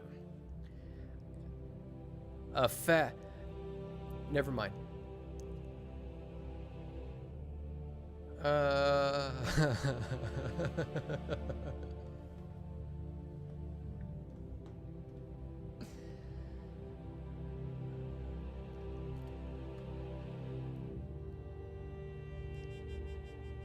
Here we go. Here we go. I know what we'll do. We'll just put that a couple of bundles of sticks out here, and then we're gonna have. We will have a wagon.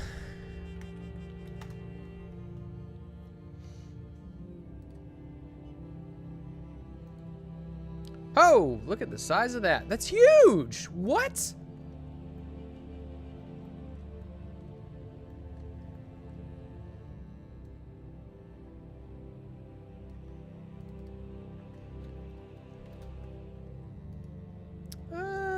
I think that's about right, right? We can have a wagon sitting there with all of the bundles of sticks, yeah.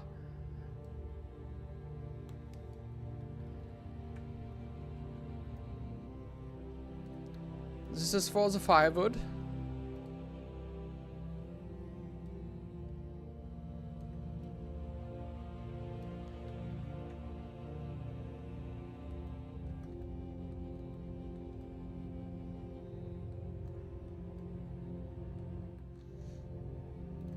Let me see here. There should be probably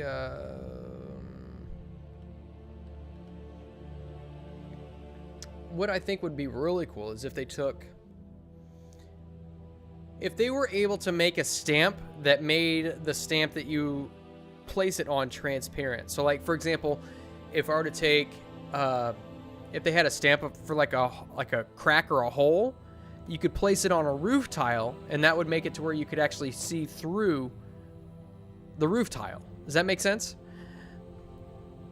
Like you'd be able to see into whatever building. I think that would make the maps a lot more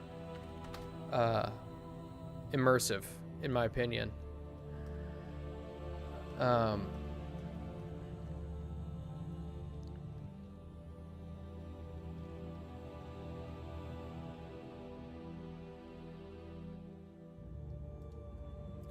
Oh, that's cool. Okay. Lots of new stuff. Lots of new stuff.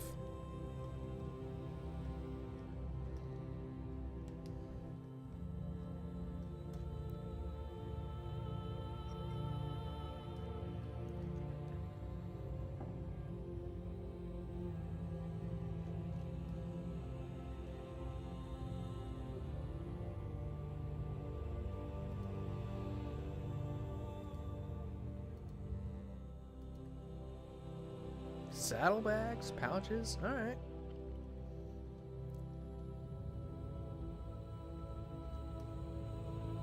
Lots of good stuff here.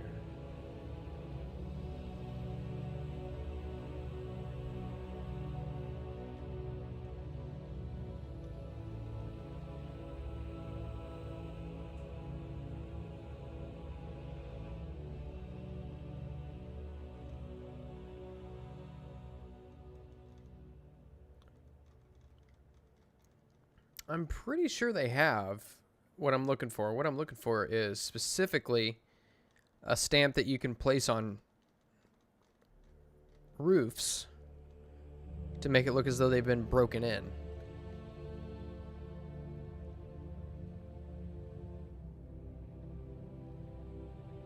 You can do that with layers and apps like Photoshop. Yeah, you know, I actually don't have Photoshop. Like, I've got, like, a free version, but I'm not about to pay what Adobe wants for Photoshop. It's ridiculous how much they want. But I've got, like, a basic version that I can do, you know, very rudimentary cropping and stuff with.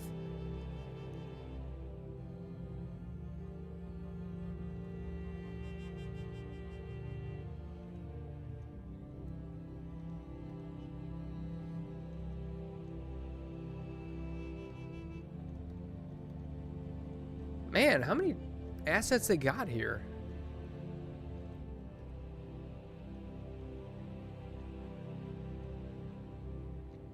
Yeah, I'm right there with you. Right there with you. I always default to the Adobe PDF reader and all that stuff just because there's so many tools with it. But man, the amount of money that they want from you in order to get access to some of their features is just insane.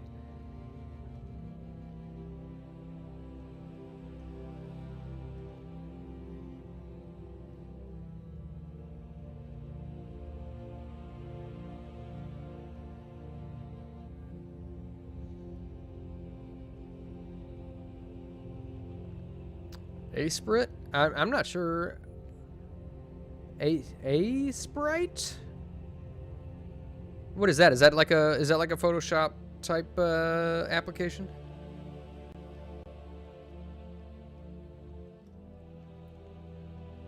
Holy smokes.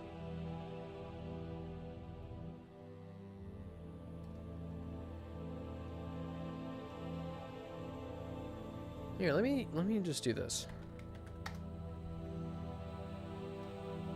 Broken. Okay.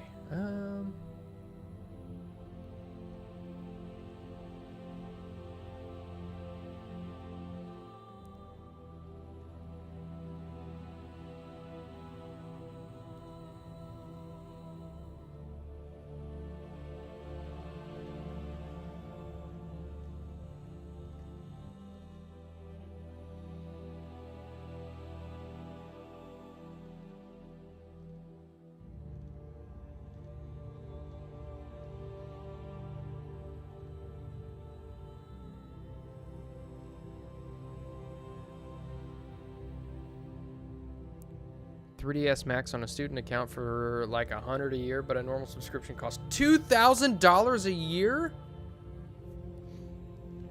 Holy mother of pearl. It's got that must be like an industrial application where companies will buy a license for it. Because that's insane. That is an insane amount of money for a subscription.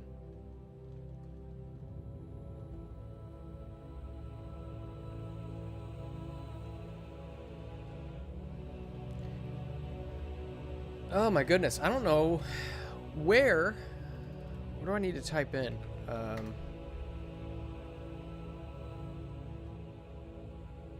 To find what I need to look for.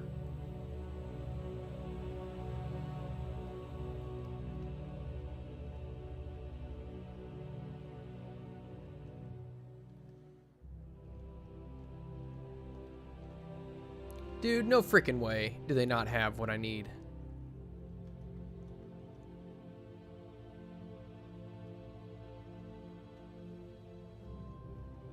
Because I've used it before. Ooh, that's a cool roof. I like that. Am I just missing it? Am I dumb? Am I big dumb head?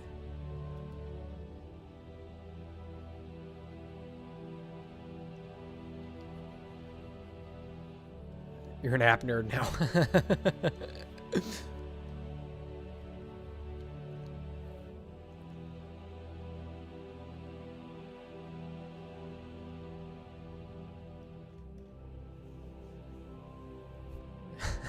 Nerd. Dude. Okay.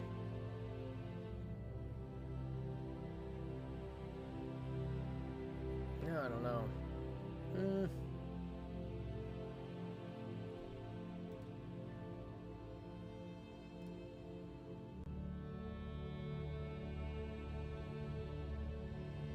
Yeah, see, the shadow work on that is really good. I'm gonna have to... I just want to... I'm not gonna use this. I just wanted to make sure I can get the... I'm just curious as to how they do the shadows on there. I don't know why I am unable to find what I'm looking for here.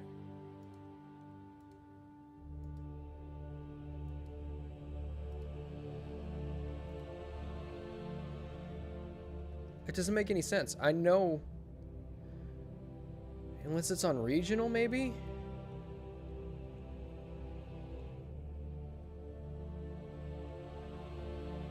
No?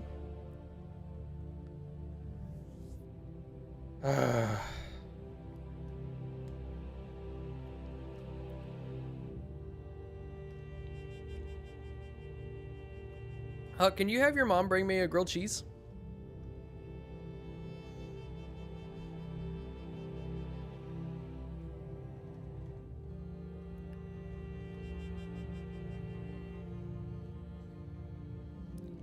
Bro, I'm gonna lose my ever-loving mind if I can't find what it is that I need.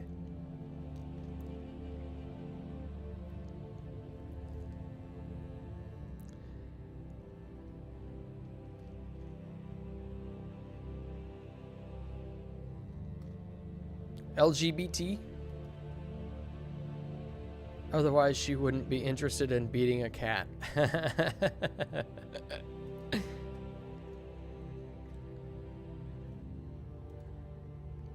Haha, I get it. I get it. Dadgummit, you. Alright.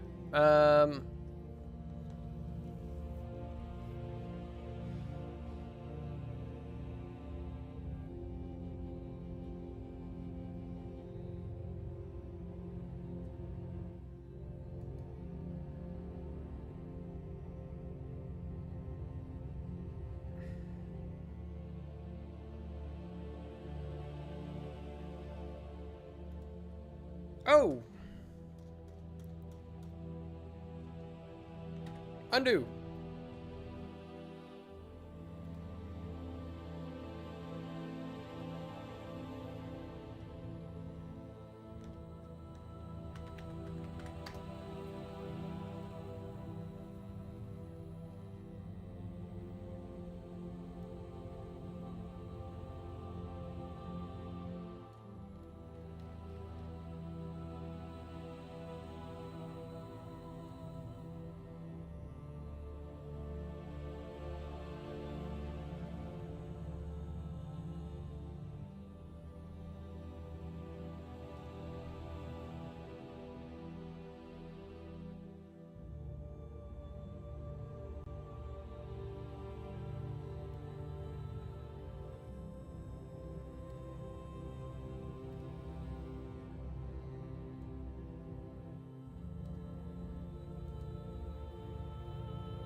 All right, here, let me, okay. I'm trying to do some shadow work here. Hello, Nozaku boy.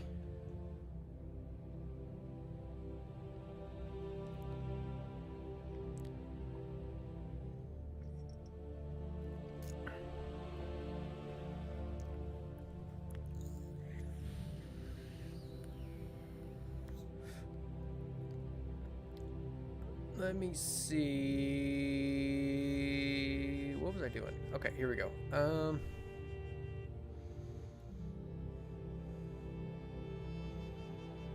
Let's do 30% opacity. Start there.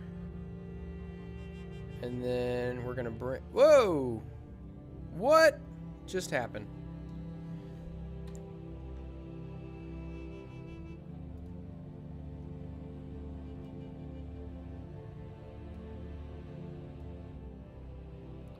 Bro, what? Why all of a sudden is it doing this?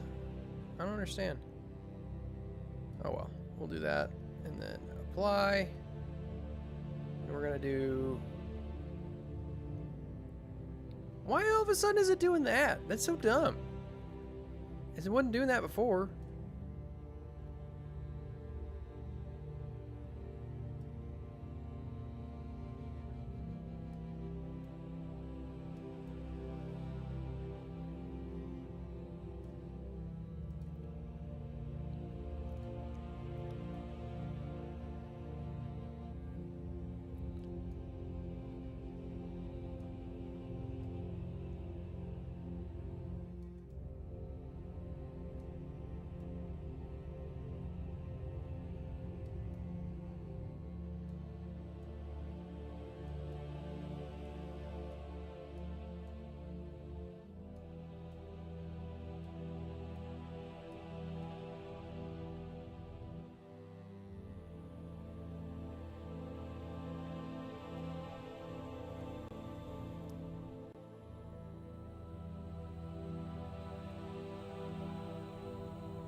Okay. Oh, dagnabbit.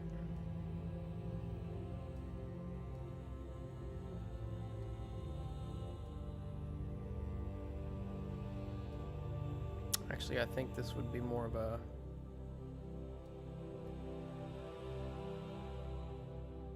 Oh, if I could elongate that side just a little bit.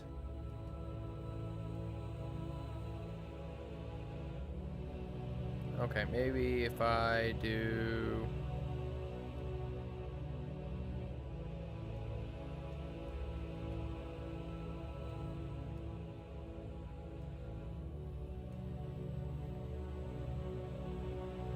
God, so stupid. Dagnabbit! Here, go back, go back. There we go. We'll just keep that. We'll keep it that way. Here,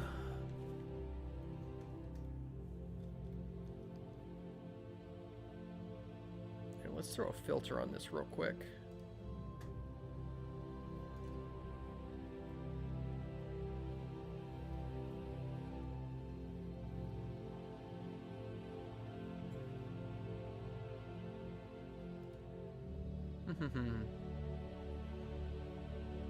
Xander Williams over on the Twitch side. How's it going, buddy?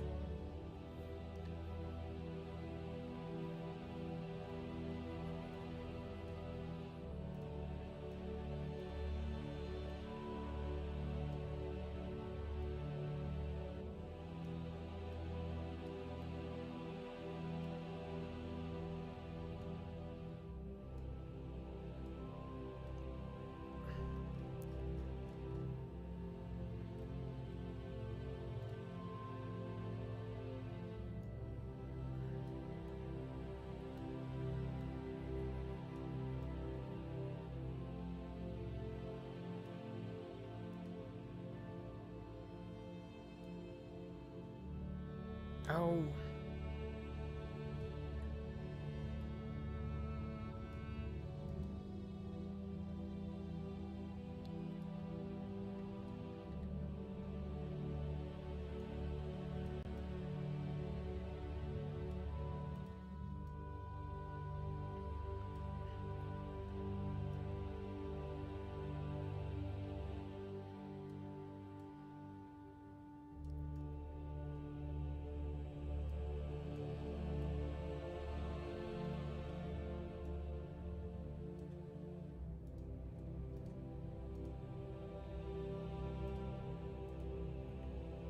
Dagnabbit.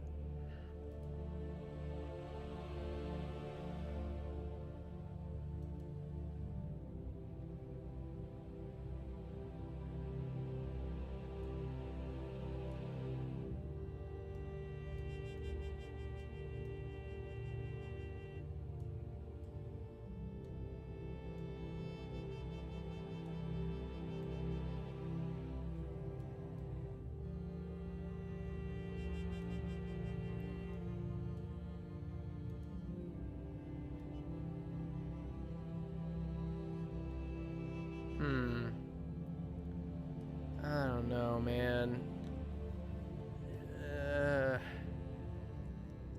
Shadow work seems a little bit... might need to soften the edges a little bit.